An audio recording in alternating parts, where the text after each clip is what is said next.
Dans l'épisode du 29 mai d'Un si grand soleil, Evan parle à son fils pour s'excuser de son attitude de ces derniers jours et lui fait comprendre qu'il va réellement se séparer de Chloé.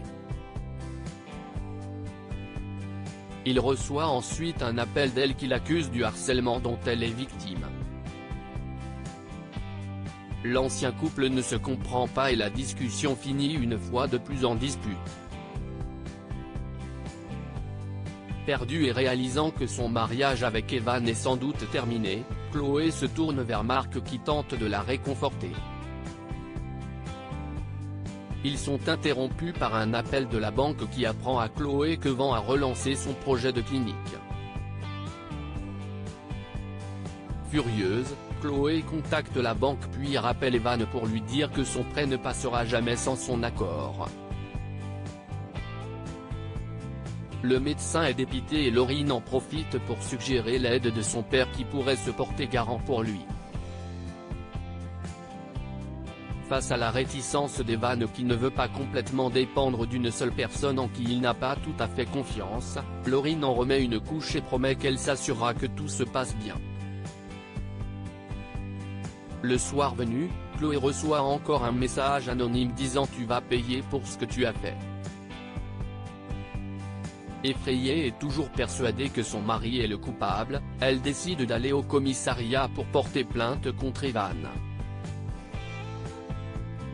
Ailleurs à Montpellier, Becker annonce à Janet qu'une enquête va être ouverte contre Tiff Green après l'hospitalisation de Béatrice.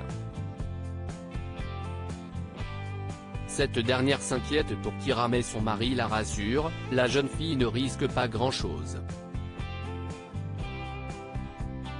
Kyra comprend son erreur dans le cadre de l'enquête, Thaïs et Kyra vont toutes les deux être interrogées par la police, Florence décide donc de leur expliquer la situation et de renseigner le père de Kyra. Il les encourage à insister sur le fait que Jules les a manipulés. Une fois en salle d'interrogatoire, les deux amies expliquent que si elles ont bien dit à Béatrice que les comprimés Tiff Green pouvaient être bénéfiques pour son diabète, jamais elles ne lui ont recommandé d'arrêter son traitement pour autant. Thaïs insiste sur la responsabilité de Jules, mais Kyra préfère feindre un trou de mémoire.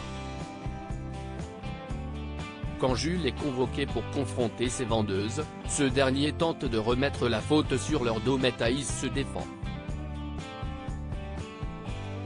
Après l'interrogatoire, elle ne manque pas de faire remarquer à Kyra qu'elle n'a rien dit contre Jules à cause de son crush.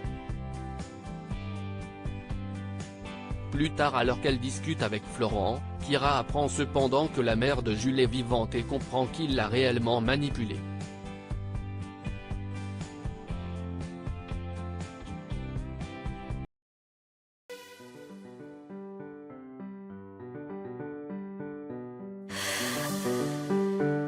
The man I love just had a heart attack,